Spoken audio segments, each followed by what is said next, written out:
एउटा कुरा मलाई वर्षौंदेखि सताइरहेको थियो। 2063मा हामीले प्रचण्डलाई हिरो बनायौं, 2074मा ओलीलाई हिरो बनायौं, 2079मा परिवर्तनको नाममा फेरि अर्कोलाई।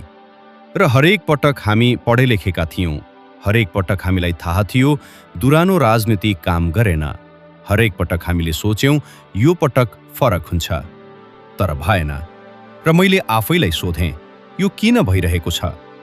के हामी साँच्चै यति नै भोला छौं? के हामी जान यस्तो गरिरहेका छौं? होइन। आज त्यही प्रश्नको जवाफ खोज्ने कोसिस गर्छौं। मनोविज्ञानमा एउटा रोचक कुरा छ। जब कुनै समाज लामो समयसम्म निराश हुन्छ, जब व्यवस्थाले बारम्बार धोका दिन्छ, जब आफ्नो जीवनमा केही कन्ट्रोल छैन जस्तो महसुस हुन्छ, त्यो बेला हामी सबैमा एउटा स्वाभाविक इच्छा जाग्छ। एउटा मान्छे खोज्ने इच्छा, एउटा अनुहार खोज्ने इच्छा, जसलाई देखेर भन्न सकियोस् यसले सबै ठीक गरिदिन्छ। यो कमजोरी होइन, यो हामी मान्छे भएकोले हो। संसारभरका मान्छेमा यो हुन्छ। जर्मनीमा पहिलो विश्वयुद्धपछि समाज थकित थियो, हिटलर आयो। भेनेजुएलामा गरिबीले मान्छे थाकेका थिए, ह्युगो चावेज आयो। फिलिपिन्समा अपराधले जनता वाक्क थिए, डुटेर्टे आयो। र नेपालमा पञ्चायतको थकानपछि बहुदल आयो, बहुदलको थकानपछि माओवाद आयो, माओवादको थकानपछि ओली आयो, ओलीको थकानपछि अब नयाँ अनुहारहरू आउँदैछन्। उद्धारकर्ता खोज्ने यो स्वभाव हामी नेपालीको मात्र होइन, संसारभरका मान्छेको हो। तर यो स्वभावलाई बुझेपछि मात्र हामी यसभन्दा माथि उठ्न सक्छौं। अर्को एउटा रोचक कुरा मान्छेको स्वभाव हो। कसैमा एउटा राम्रो गुण देख्यौं भने हामी अटोमेटिकली मान्न थाल्छौं उसका बाँकी सबै कुरा पनि राम्रै होलान्। बालेनले काठमाडौँमा फुटपाथ सफा गर्यो, हामीले सोच्यौं देशको अर्थतन्त्र पनि सफा गर्छ। ओलीले भारतसँग कडा बोल्यो, हामीले सोच्यौं शासन पनि कडा गर्छ। प्रचण्डले जनयुद्ध जित्यो, हामीले सोच्यौं देश पनि जिताउँछ। यो गलत सोच्नु होइन, यो मान्छेको स्वाभाविक सोच्ने तरिका हो। तर एउटा काम राम्रो गर्नु र सबै काम राम्रो गर्न सक्नु यो दुई फरक कुरा हो। र यो फरक बुझ्न ढिलो भयो भने 5 वर्ष बित्छन्, पछुतो बाँकी रहन्छ।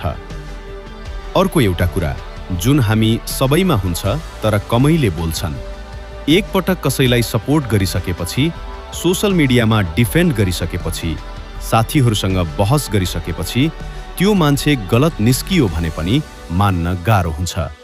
किनभने मान्यो भने आफूले गरेको सबै बहस, सबै सपोर्ट त्यो सबै गलत थियो भन्ने स्वीकार गर्नुपर्छ। र त्यो स्वीकार गर्न गाह्रो हुन्छ जो सुकैलाई। त्यही भएर ओली गलत भइसकेपछि पनि धेरैले डिफेन्ड गरिरहे, प्रचण्ड गलत भइसकेपछि पनि एक्सक्युज दिइरहे। यो कुरा अरूको मात्र होइन, कुनै न कुनै रूपमा हामी सबैमा छ। र अहिले नयाँहरूको हकमा पनि के हामी त्यही बाटोमा त हिँडिरहेका छैनौं? एकपटक आफैलाई सोध्नु राम्रो होला। अब प्रश्न, यसको समाधान के हो त? एउटै कुरा, मान्छेमाथि भर पर्नुभन्दा व्यवस्थामाथि भर पर्ने। फिनल्यान्ड, डेनमार्क, न्युजिल्यान्ड यी देशहरूमा कुनै चर्चित हिरो नेता छैनन्, तर व्यवस्था राम्रो छ, जनताको जीवन राम्रो छ।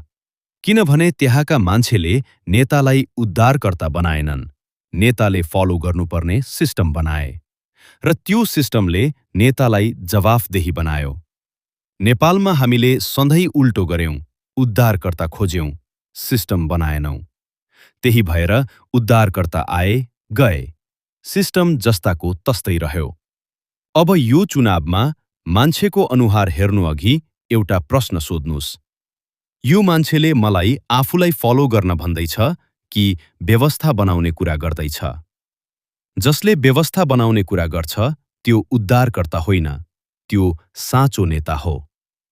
हामीमा उद्धारकर्ता खोज्ने स्वभाव छ, यो स्वाभाविक हो।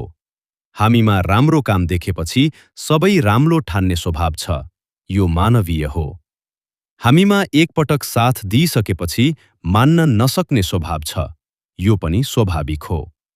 तर यी सबै स्वभावहरू बुझेपछि हामी यसभन्दा माथि उठ्न सक्छौं। यो चुनावमा अनुहारले होइन, नाराले होइन, भावनाले होइन, व्यवस्था बनाउने प्रतिबद्धताले भोट दिनुस्। र अर्को पटक कसैले भन्यो, हाम्रो अनुहार हेर्नुस्, त्यो बेला सम्झनुस्, हामीमा भएको उद्धारकर्ता खोज्ने स्वभाव फेरि जागिरहेको छ। सचेत रहनुस्। आजलाई यति नै। See you on next one.